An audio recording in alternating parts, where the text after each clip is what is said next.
em nome de Jesus. Pois bem, família amada, povo santo de Deus, vamos ouvir a palavra do Senhor. Abra a sua Bíblia, você pode também acompanhar aqui no nosso telão. Vamos falar sobre o encontro com Jesus, um novo começo, a fé que vence quando tudo parece o fim. Lucas capítulo 8, versículo 40 a 44, esta é a mensagem de inauguração do nosso ministério. Então, vamos fazer a leitura. Ao regressar Jesus, a multidão o recebeu com alegria, porque todos o estavam esperando.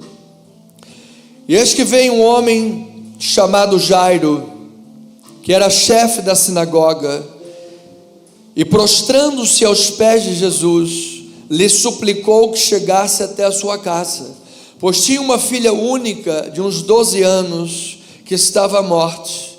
E enquanto ele ia, as multidões o apertavam.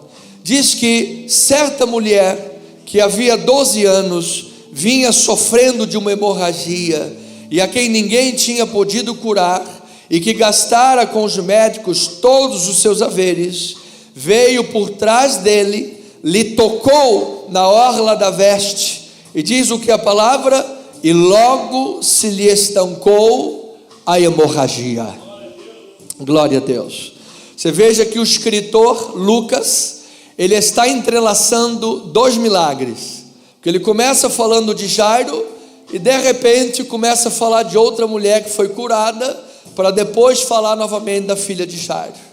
Ele entrelaça os dois milagres, porque ele tem algo de Deus a falar para a nossa vida. Vamos pedir graça a Deus para ouvir a sua voz. Vamos orar a Deus. Senhor amado e bendito, abrimos a tua palavra nesta noite, e toda vez que abrimos a tua palavra, há em nossos corações uma expectativa, Pai, ardente, porque a tua palavra é viva e ela é eficaz. Ela é mais cortante que qualquer espada de dois gumes. Ela é apta para discernir os intentos e os propósitos do coração.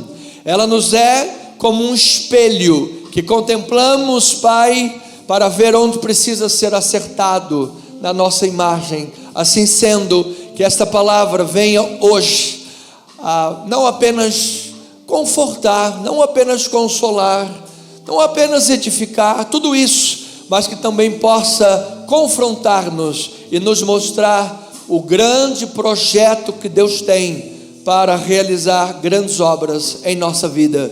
Queremos compreender, ó Pai, o que é que sucede nesse encontro com Jesus.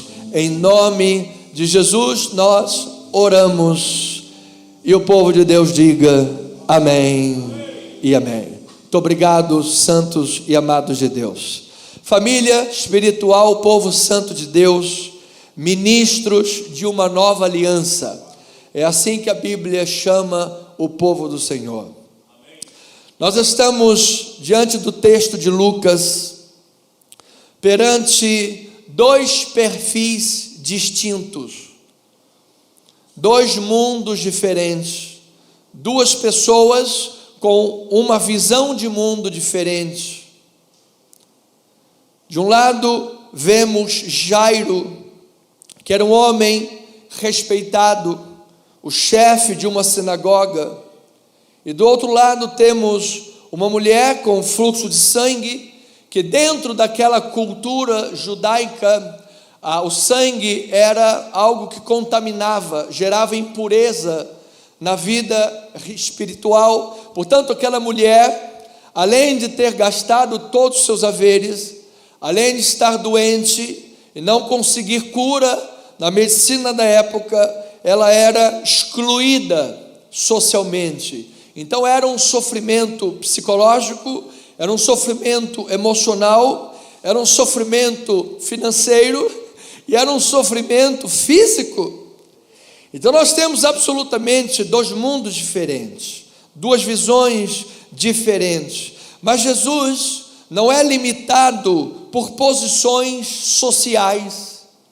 Jesus também não é limitado pelo tamanho do nosso desespero, ambos estavam desesperados.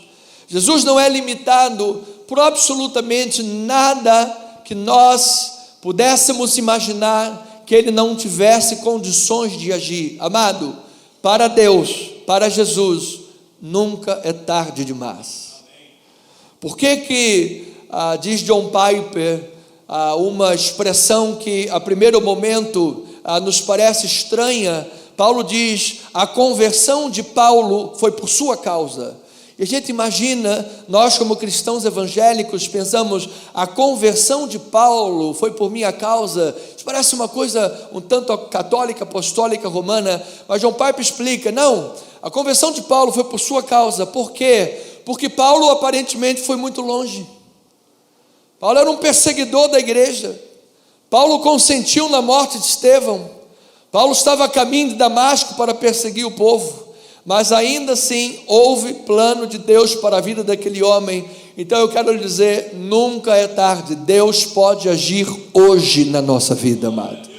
Pastor, tem alguém com o coração que eu conheço muito duro. Meu amado, Deus é poderoso para fazer infinitamente mais. Então creia que esse encontro com Jesus é transformador. O encontro com Jesus é um novo começo. Jesus não está limitado. Então, onde tudo parece perdido, onde tudo parece acabado, o texto bíblico nos diz que Jesus continua sendo o Senhor de todas as coisas. Veja no livro de João, capítulo 20, João 20, versículo 31, nosso irmão Eliardo Anthony, obrigado querido, pode projetar.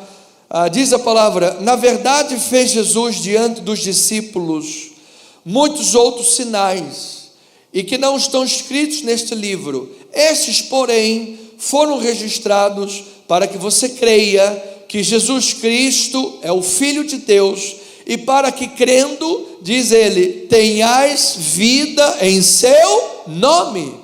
Então João, quando conclui o livro, você lembra que estamos falando de livros sinóticos, livros com, apesar que João não é sinótico, mas ele trata também dos milagres tratados nos sinóticos, nos evangelhos.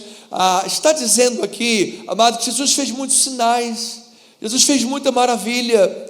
Jesus chegou na vida de pessoas que o mundo não tratava mais, que não havia mais chance. Aquela pessoa rotulada, onde se pensa, olha, esse daí é um caso perdido. Não, para aquele ali não tem mais jeito. Não, abre mão, já tentamos de tudo e não conseguimos. Lucas, João, Marcos, Mateus, os evangelistas estão dizendo o contrário. Eles estão mostrando que para Deus não há impossíveis em todas as suas promessas. Então, santos de Deus, agora pense, nós como crentes em Jesus, não estamos isentos de lutas. Eu já tive um encontro com Jesus, mas me parece muitas vezes que a vida é complicada. Parece-nos muitas vezes que não há solução para muita coisa. Estamos cercados, estamos em becos sem saída. Recursos humanos, como a da mulher do fluxo de sangue, acabam. A força emocional, como de Jairo, se esgota. Existem muitas forças, muitas questões que drenam as nossas forças. A reputação não resolve. Jairo era um homem respeitado em toda a sociedade, mas a reputação de Jairo não podia curar a sua filha. O dinheiro não podia curar nem a filha dele e nem a mulher do fluxo de sangue. Palavras que às vezes não consolam mais. Então são quadros que todos nós ou já tivemos contato ou já vivemos em algum momento da nossa vida. O apóstolo Paulo retrata muito bem este quadro em 2 Coríntios capítulo 1, versículo 7, diz assim: a nossa esperança a respeito de vós está firme, sabendo que, como sois participantes dos sofrimentos, assim sereis também participantes da consolação. Então, antes de continuar a leitura, Amada ovelha do Senhor Jesus, assim como você e eu participamos dos sofrimentos, dos becos sem saídas, eu estou firme e esperançoso em Cristo Jesus para declarar que você será participante da consolação que vem do Senhor Jesus Cristo. Como é que Jesus diz no sermão da bem-aventurança? Eu quero dar graças a Deus que tive já a oportunidade pessoal de orar no Monte da Bem-aventurança. Gente, que coisa maravilhosa. E naquele monte, Jesus, diante de seus discípulos, inverte a pirâmide, os critérios, e ele diz assim: bem-aventurados vocês que choram, porque serão consolados. Ovelhinha meia amada do Senhor, que Deus esteja operando pelo Espírito Santo no mais profundo da tua alma, nesta noite, em cada dia da tua vida, a tal ponto, que mesmo quando a noite trouxer lágrimas, haverá consolação de Deus no teu espírito. Mesmo quando a vida trouxer lutas, haverá força de Deus na tua vida. Porque nos parece estranho a primeiro momento, mas o que Deus está falando pelo texto bíblico é que, por exemplo, a alegria do Senhor é ultra circunstancial. Amado, a alegria do mundo é altamente dependente. A pessoa fica alegre no mundo quando? Quando tem um bom resultado, quando bate a meta, quando vem a boa notícia, opa, ela fica alegre. Tem alguma coisa de errado nisso? Não, não tem, louvado seja Deus. Todos nós também nos alegramos nessas circunstâncias, mas a nossa alegria em Cristo Jesus não depende dessas boas notícias, porque a nossa alegria não vem dos homens, sobretudo a nossa alegria vem do Senhor. A nossa alegria não vem da terra, vem do céu, amado. Aleluia, vamos louvar o Senhor. Então, a proposta do Evangelho, bem-vindo, amado irmão, graça e paz, queridos. A proposta do Evangelho é muito além do que efemeridade, é muito além de superficialidade. O que o Evangelho está querendo mostrar a você é que a fé não é de vidro. A fé não depende que esteja tudo bem para você estar em paz. A fé não depende que esteja tudo bem para você estar feliz. A fé não depende que esteja tudo bem para você dar glória a Deus. Você dá glória a Deus, você está feliz, você está em paz. Por quê? Porque Jesus está presente na tua vida, meu amado. É essa certeza que leva Davi a dizer: ainda que eu ande pelo vale da sombra da morte, eu não temerei mal algum, porque tu, Senhor, estás comigo. Esta é a certeza que leva Abraão a louvar a Deus quando recebe uma promessa aos 100 anos de idade que ele seria pai. Quem aqui poderia recriminar Sara quando ouve isso e riu? Quem aqui poderia recriminar Abraão se porventura ficasse em cima do muro? Como é que ficaria lá aos 100 anos de idade ser pai? Mas diz que aquele homem se fortaleceu dando glória a Deus. A fé cristã não negligencia a realidade. O texto diz que ele levava em consideração o seu próprio corpo amortecido e a idade avançada de Sara, mas este homem se fortaleceu dando glória a Deus. Amado, a fé não é de vidro, a fé não é coisa fraca. Nós temos nessas escrituras valores e tesouros muito maiores do que 1 milhão depositado na tua conta, valores preciosos, muito mais poderosos que o dinheiro não compra, reputação não dá, o mundo não entende. Por quê? Porque são bênçãos espirituais, e Paulo disse que Deus nos tem abençoado com toda sorte de bênçãos espirituais em Cristo Jesus, amado. E Paulo falou isso da onde? Das Ilhas Bahamas, das Ilhas Caimãs? Não, ele falou isso preso em Roma, a 3 metros de profundidade no chão, sentindo frio e escrevendo um manto para se cobrir, e ele foi decapitado no ano 64, mas certamente hoje é um dos homens mais influentes da história do planeta, é um dos homens mais inspirados que escreveu pelo menos 13 epístolas do Novo Testamento e tem abençoado gerações.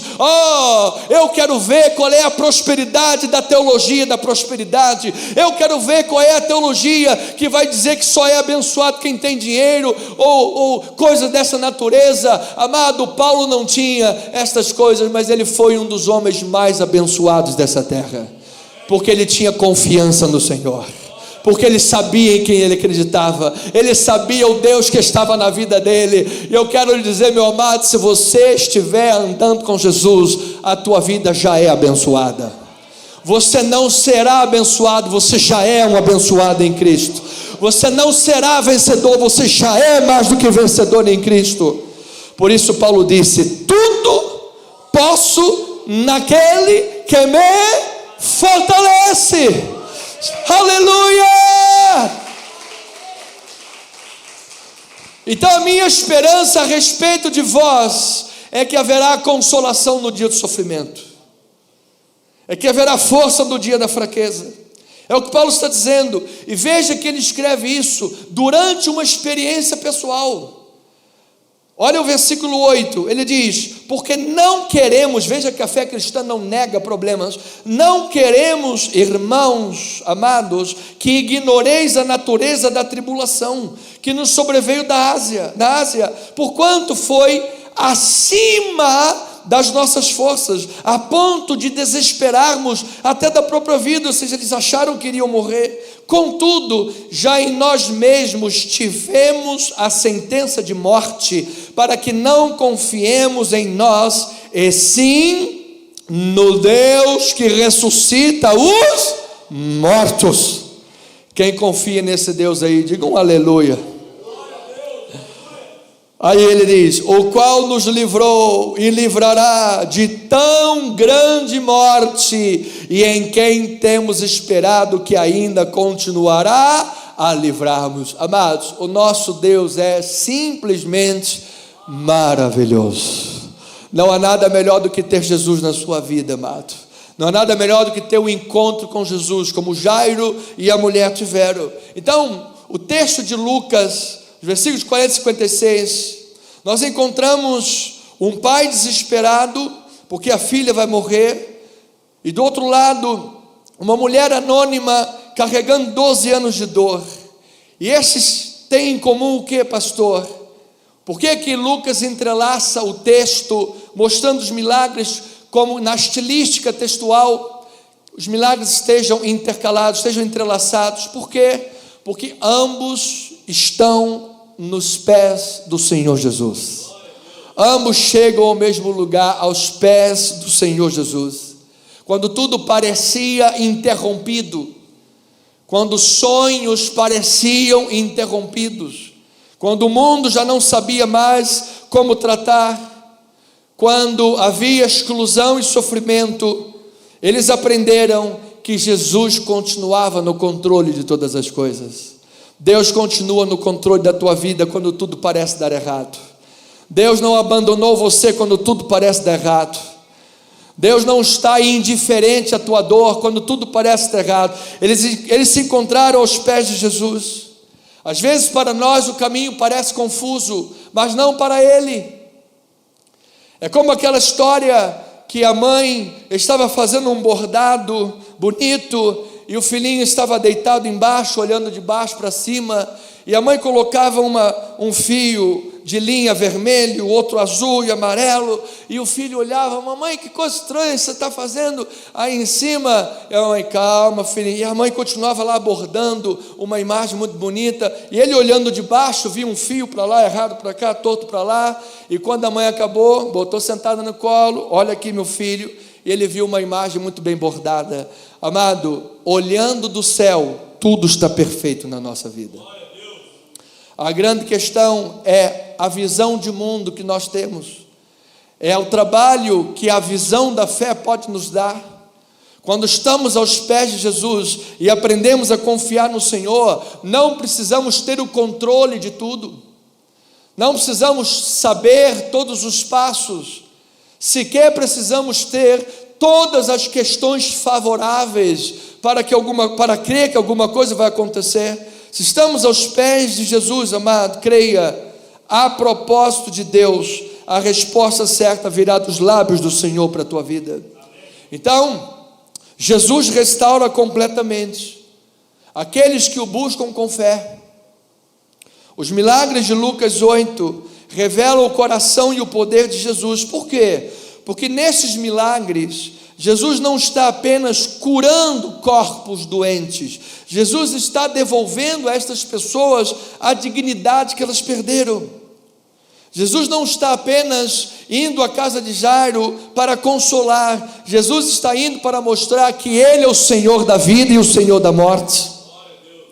Jesus não está apenas atendendo aos importantes como Jairo, mas Ele também está olhando para os invisíveis, como a mulher oculta no meio da multidão e isolada religiosa e socialmente. Então, pastor, eu sou uma pessoa importante na sociedade. Seja muito bem-vindo, Deus tem um plano para a tua vida. Pastor, eu não tenho background, não nasci, não tenho condições, não tenho a formação do primeiro grau. Seja muito bem-vindo, Deus tem um grande plano com a tua vida.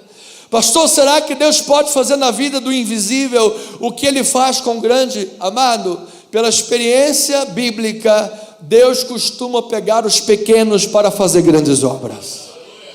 Deus costuma pegar os que não são para fazer grandes coisas e torná-los grandes no mundo. Então, o importante não é onde você está. Se você está no deserto ou se você está no monte, se você está no vale ou no pico dos outeiros, o importante não é onde você está. O importante é para onde você está indo e com quem você está caminhando, porque se você estiver com Jesus, é melhor estar no mar da Galileia revolto do que estar com o faraó no deserto. Se você estiver andando com Jesus, você estará no melhor lugar desta terra. Então eu declaro a maior bênção na tua vida hoje. Qual, pastor? A presença de Jesus na tua vida, a presença da graça de Deus na tua vida. Eu declaro, amado, que onde abundou o pecado, superabundou a graça de Deus. E se alguém está em Cristo, é uma nova criatura. As coisas antigas já passaram, eis que tudo se fez novo.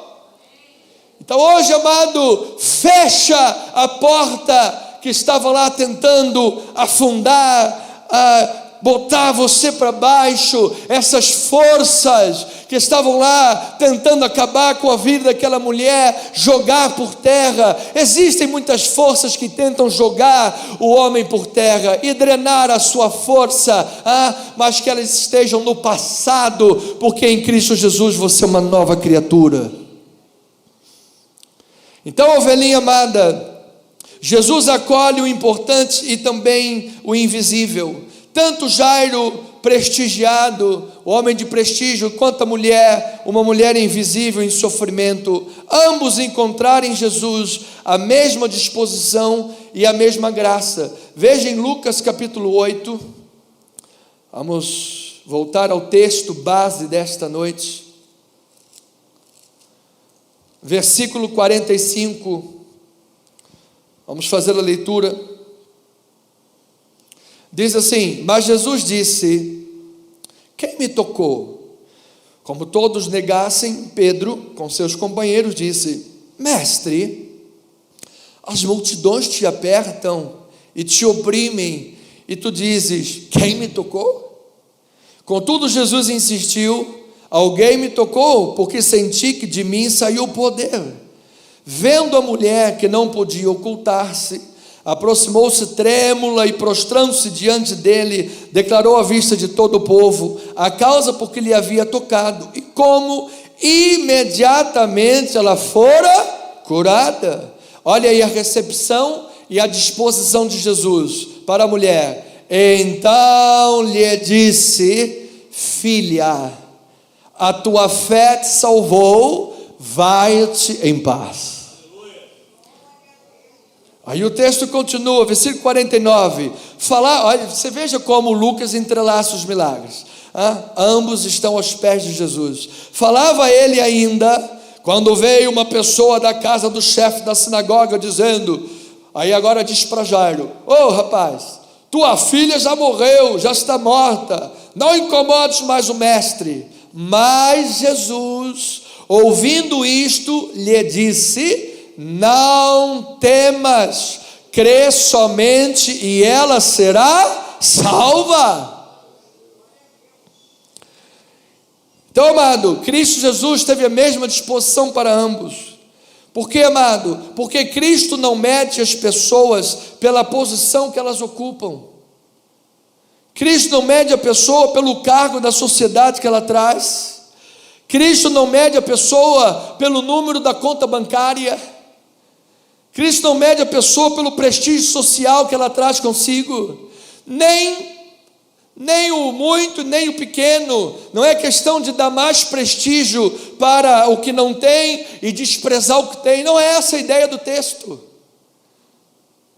É que Jesus, os critérios do reino são diferentes. Jesus não está medindo as pessoas pelo prestígio que trazem, mas no reino de Deus Ele mede pelas necessidades que elas trazem consigo.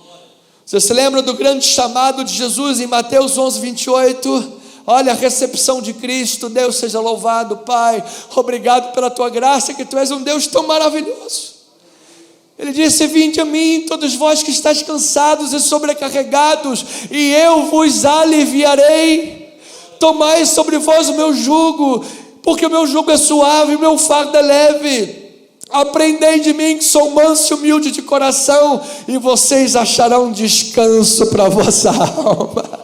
Amado, Ele abre as portas do reino para os cansados, para os sobrecarregados, para os aflitos, sejam ricos ou sejam pobres. Essa não é a questão. Mas se a alma está cansada, se a alma tem sede de Deus, se a alma busca pela fé transformadora, Jesus está dizendo: vinde a mim, vinde, faça uma troca com Jesus, entregue o teu fardo pesado, entregue os teus medos para Ele, entregue os teus paradoxos, entregue as suas contrariedades. Pastor, às vezes eu tenho raiva de mim mesmo, eu não me entendo, às vezes eu brigo comigo mesmo, ora eu estou assim, ora eu estou assado. Legal, bem-vindo para o mundo da realidade do ser humano que está em guerra civil consigo mesmo, por causa do pecado que nele habita. Mas seja bem-vindo também para um mundo melhor e maravilhoso, que é o mundo da graça de Deus, é o mundo de Jesus Cristo, porque Ele é o que mais te conhece, Ele é o que conhece as tuas intimidades, Ele é o que conhece todos os teus pensamentos, Ele é o que conhece todos os teus pecados, Ele é o que conhece toda a tua história. Mas apesar de ser a pessoa que mais te conhece, Ele é a pessoa que mais te ama, e é a pessoa que tem um propósito grande com a tua vida. Vamos dar uma linda salva de palmas ao Senhor. Aleluia. Então, às vezes, ou muitas vezes, valorizamos mais os visíveis e ignoramos os quebrados. Mas Jesus não. Jesus vê o aflito, Jesus vê a aflição e a dor que a multidão já não enxerga, que a multidão já ignora. Amados, hoje, de forma contraditória, vivemos num mundo de maior entretenimento, onde bilhões e bilhões de dólares são investidos em entretenimento todos os dias, e ainda assim o ser humano vive a maior crise do século, a crise da ansiedade, a síndrome do pensamento acelerado. As pessoas estão vazias, mas em Jesus Cristo Ele pode e Ele vê a nossa dor e aflição, e certamente, como Ele disse, e esta frase só cairia bem nos lábios de Jesus: mas ninguém poderia dizer isso, só o Mestre, só Ele: aquele que beber da água que eu lhe der, terá dentro de si uma fonte a jorrar para a vida eterna. Eu não conheço ninguém mais que poderia dizer isso, mas Jesus diz. Então receba a palavra de Deus, receba a palavra de Jesus. Ela é a água que vai limpar, ela é a água que vai trazer alegria, gozo, esperança para a tua vida. Não coloque, não se fie no mundo, nos homens, não coloque a tua estrutura. Maldito é o homem que confia no homem, mas bendito é aquele que confia no Senhor. Coloque a tua esperança nele, coloque os teus olhos nele. Não olhe nem para o pastor da igreja. Se você você olhar para o pastor, você vai cair. Se você olhar para o homem, você vai se decepcionar. Não existem homens perfeitos, não existem igrejas perfeitas. E mais uma vez, amado, se você porventura achar uma igreja perfeita, não vá para ela, porque você vai estragar essa igreja. Porque todos nós temos defeitos. Mas certamente em Jesus Cristo, amada ovelhinha, há água, há fonte inesgotável para a tua vida. Então eu declaro fonte de Deus na tua vida, meu amado. Diga: eu recebo esta palavra, eu tomo posse. Então, ovelhinha, precioso santo de Deus, a fé verdadeira se apega a Jesus em meio ao desespero. Veja o que os versículos 40 a 44 diz. Ao regressar Jesus, a multidão o recebeu com alegria, porque todos o estavam esperando. Eis que veio um homem chamado Jairo, que era chefe da sinagoga, e prostrando-se aos pés de Jesus, lhe suplicou que chegasse até a sua casa, pois tinha uma filha única de 12 anos que estava à morte. Enquanto ele ia, as multidões o apertavam. Certa mulher que havia 12 anos vinha sofrendo de uma hemorragia, e a quem ninguém tinha podido curar, e que gastara com todos os médicos os seus haveres, veio por trás dele, tocou na orla da veste, e diz o texto sagrado que logo lhe estancou a hemorragia. Então diz que a mulher tocou nas vestes de Jesus porque cria no seu poder. Quando ela viu Jesus, ela cria, e ela foi: se eu apenas lhe tocar, eu serei curada. Já viu aquele louvor, apenas um toque? Apenas um toque. Amada, ela sabia que bastava tocar na orla de Jesus e ela seria curada. Ela acreditava nisso, ela acreditava no Senhor. Já pelo lado de Jairo, ele continua andando com Jesus, mesmo depois de ouvir, quando chegaram da sua casa: ô rapaz, não incomoda mais o mestre, porque a tua filha já morreu. Mesmo tendo ouvido a sua filha já morreu, Jairo continuou andando com Jesus. Isto aqui mostra para a igreja que a fé não é espetáculo, a fé é dependência. A fé não é um show de espetáculo, a fé é dependência. Dentro do texto de Lucas, nessa passagem, fé não é a mesma coisa que autoconfiança. Porque normalmente reputamos que fé é quando eu digo: eu confio, eu vou, eu acredito. Também pode ser, não tem nada de errado. Mas o texto está dizendo uma outra visão oposta a isto. Fé, nesse texto, é reconhecer que eu sozinho não basto. É reconhecer, como Jairo, como a mulher, que os seus recursos falharam, que não adianta a sua reputação, porque não vai salvar a vida da sua filha. Fé é reconhecer que tudo mais é insuficiente, e quando eu entendo a minha insuficiência, eu só posso fazer uma coisa, que é o que está em comum com esses dois nesse milagre: me lançar aos pés de Jesus. E a minha pergunta é: você já se lançou aos pés de Jesus hoje? Você já colocou a tua vida aos pés de Jesus hoje? Você já entregou as tuas ansiedades a Jesus nesta manhã, neste dia? Ou você tem lutado somente com as tuas forças? Deixa eu lhe dizer uma coisa: você não vai conseguir vencer o teu pecado sozinho. Você não vai conseguir vencer as tuas limitações sozinho. Você não vai conseguir se transformar nesse super-homem, nessa mulher tremenda sozinho. Amado irmão, amada irmã, é a graça de Deus que basta sobre a nossa vida. Pedro diz que nós vamos servir a Deus na força que Ele supre. Nós não conseguiríamos nos manter no Evangelho se não fosse pela graça de Deus. Nós não conseguiríamos nos manter dando um bom testemunho se não fosse a graça de Deus.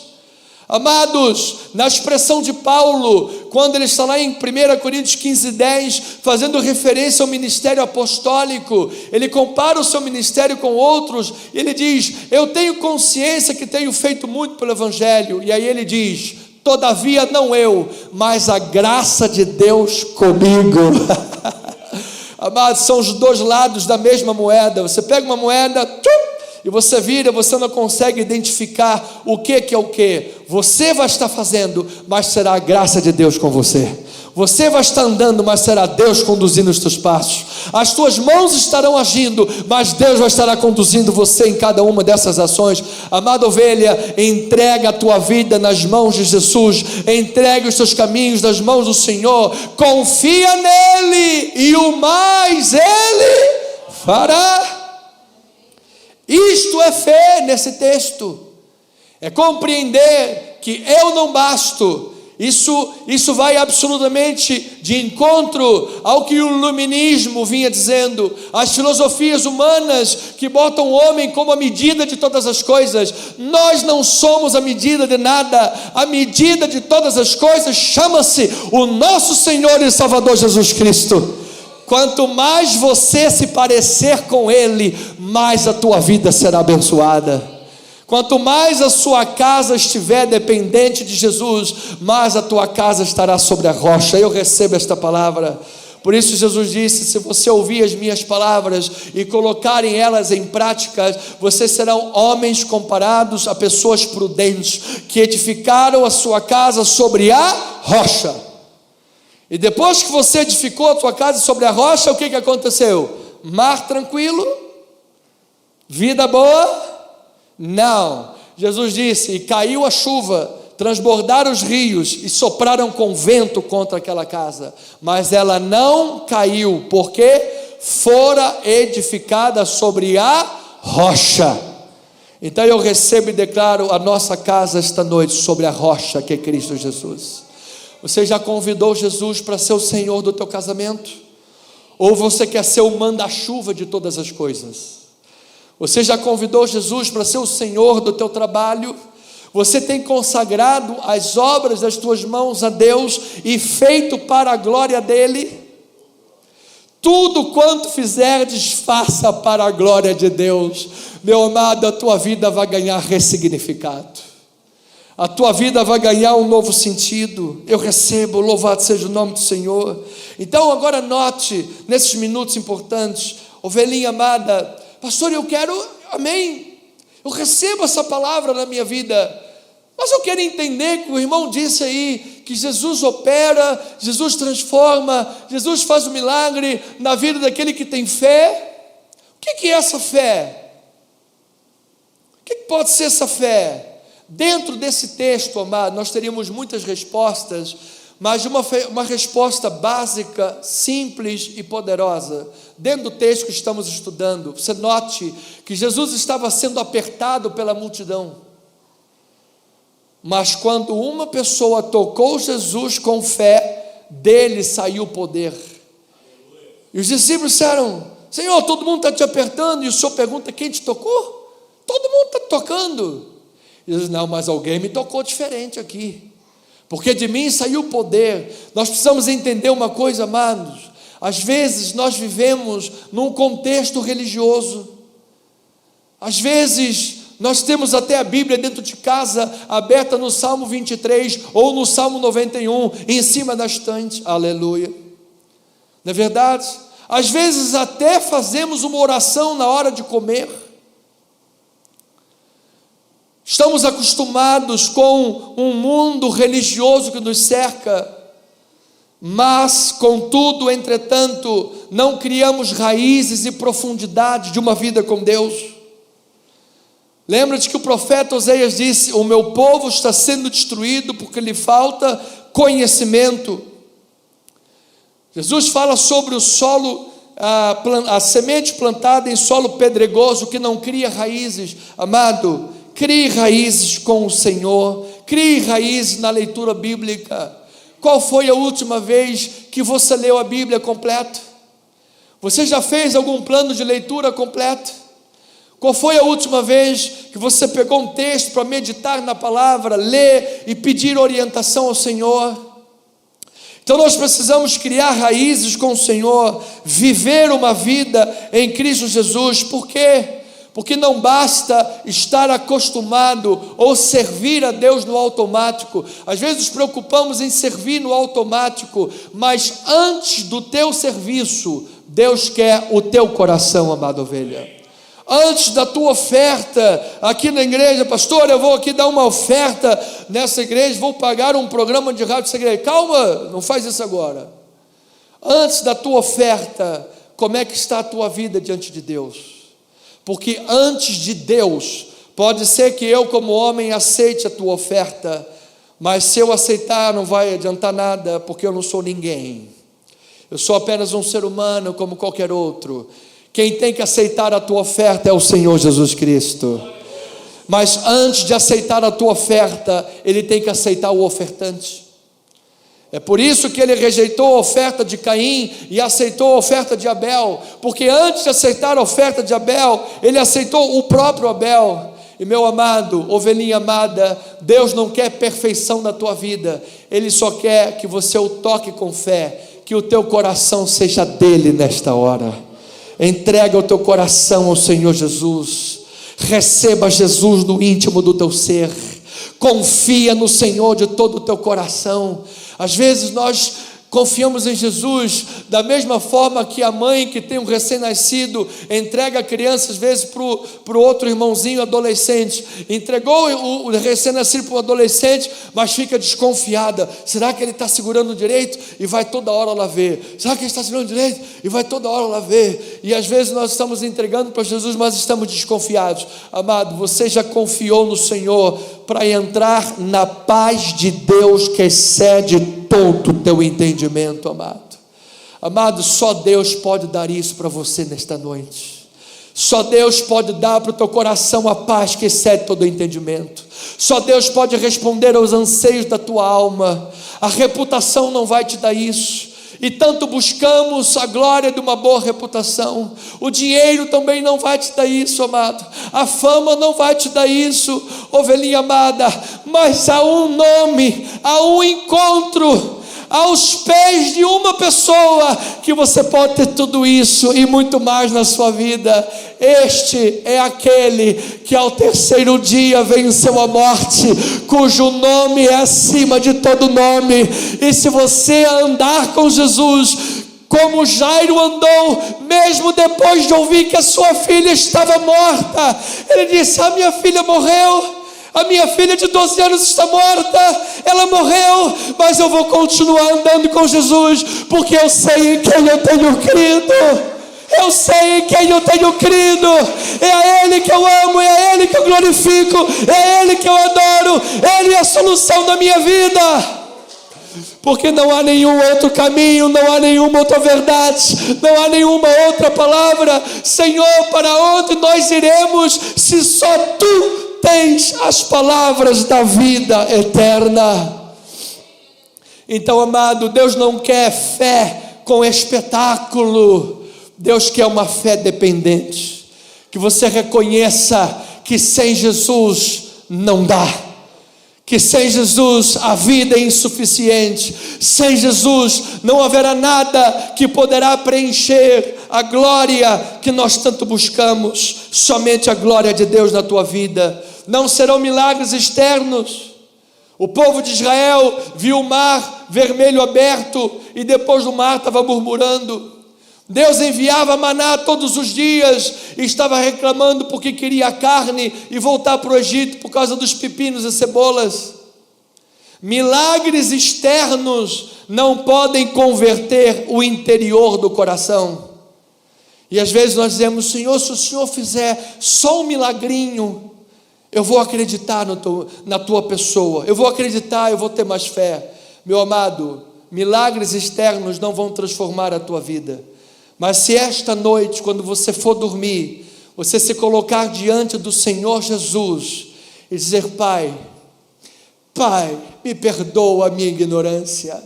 Pai, me perdoa, Pai, qualquer busca errada da minha vida. Mas eu coloco a minha vida nas Tuas mãos nesta hora, Senhor. Eu tenho certeza absoluta que a Tua vida será de glória em glória transformada. Porque quem tem um encontro aos pés de Jesus entende, como Jairo, no alto da sua dor, que a reputação não daria isso a ele. Uma vez fizeram uma entrevista com um dos maiorais dos Beatles e disseram: e agora que você tem fama e tem tudo isso? Ele disse: agora que eu tenho fama e tenho tudo, eu descobri que eu não tenho nada, porque a fama não pôde preencher meu coração. Jairo deu essa mesma resposta: minha filha morreu, mas a minha reputação também não podia fazer nada por mim. Eu vou continuar andando com Jesus. Anda com Jesus, amado, e certamente a tua vida já é uma vida bem-sucedida nesta terra. Porque quando nós lemos, por exemplo, o Salmo que diz: aquele que crê no Senhor será bem-aventurado tudo quanto fizer, será bem-sucedido em tudo quanto fizer. A nossa pergunta é: ou essa pessoa que escreveu é muito inocente em dizer que eu vou ser bem-aventurado em absolutamente tudo, ou ele está falando de algo mais profundo que eu não entendi? Meu amado, na luta, na dor, na fraqueza, nas injúrias, na necessidade, se for por amor de Cristo Jesus, que você estiver sendo perseguido, maltratado, caluniado, injuriado, aí eu vou lhe dizer: sim, você já é um bem-aventurado em Cristo Jesus. Por quê? Porque Deus está presente na tua vida. Deus está presente. Então, eu chego ao minuto final desta mensagem. Versículos 51 a 56 diz que Jesus finalmente tem a palavra final. Jesus não está limitado pelas posições sociais, porque um era grande e a outra era invisível. Jesus não está limitado pelo tamanho do desespero, porque um tinha uma filha de 12 anos que estava morta, e morrer aos 12 anos parece uma covardia, ela não viveu nada. Mas a outra estava doente há 12 anos, e ficar doente 12 anos já é muita coisa. Mas Jesus não estava limitado por essas perspectivas.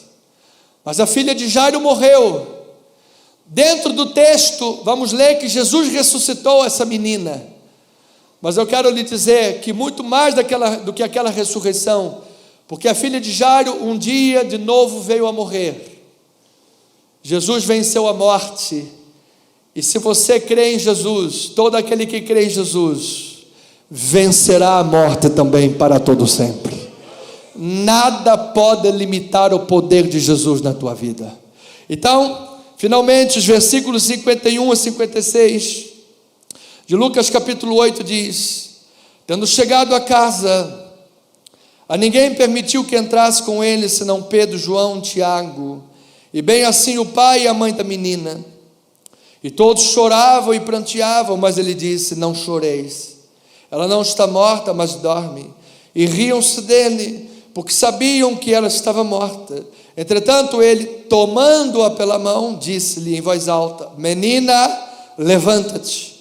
Voltou-lhe o espírito, e ali imediatamente se levantou. Ele mandou que lhe dessem de comer, e os seus pais ficaram maravilhados. Então, a minha oração nesta noite é que, como os pais dessa menina, nossos corações fiquem maravilhados com Jesus, porque este Jesus, mostrado no texto de Lucas, é um Jesus que para toda a comitiva, porque uma mulher oculta e invisível lhe tocou pela fé, e esse mesmo Jesus que parou para ela, também seguiu a jornada para ir até a casa de Jairo, a casa dos enlutados. Ou seja, ele é poderoso para trabalhar nos teus problemas, pecados, medos, limitações ocultas que só você e Deus sabe, mas ele também é poderoso para tratar os problemas escancarados que estão aí e todos sabem. Ele pode tratar. Não tenha medo, não é tarde demais. Entregue sempre os teus caminhos ao Senhor, entregue sempre a vida a Jesus, leve a sua dor a Jesus, porque certamente Ele vai acolher você, como acolheu a mulher e disse: filha, a tua fé te salvou. Ele vai acolher você, como fez a Jairo, dizendo: não temas, creia somente, e ela será salva. E quando Jesus Cristo fala, a vida recomeça.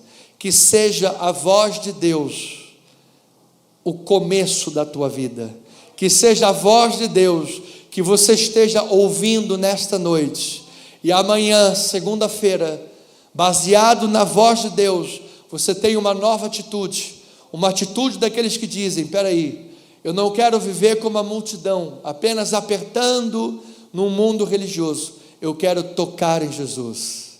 Eu entrego a minha reputação diante do Senhor. Eu ando com Jesus, porque eu quero Jesus visitando e habitando na minha casa. Que assim seja, assim diz o Senhor. Vamos louvar ao Senhor Jesus. Amém e amém. Vamos ficar de pé, amadas ovelhinhas. São agora 7h51. Estamos terminando a nossa reunião. Estenda as suas mãos para os céus. Pai, obrigado por este dia tão maravilhoso que passamos na tua casa. Obrigado por esta reunião, pela vida dos teus filhos, pelas famílias que aqui estão, pelos louvores, pela oração, pela palavra ministrada. Que esta palavra possa germinar nos corações dos teus filhos e durante a semana dar frutos para a glória do Senhor. Que os teus anjos acampem-se ao nosso redor e sejamos livres dos homens maus, ruins, fraudulentos, enganadores e sanguinários. E que a graça de Deus, o amor do Pai e as doces consolações e a comunhão do Espírito Santo se manifestem nesta noite de domingo e para sempre na vida do povo de Deus. E aqueles que, como Jairo e a mulher do fluxo de sangue, estão aos pés de Jesus, digam amém, amém. Vamos louvar ao Senhor. Cumprimente aí o irmão que está do seu lado, dê-lhe uma palavra de vida. Diga a ele: meu irmão, Deus tem o melhor para a tua vida. Deus tem o melhor para a tua vida.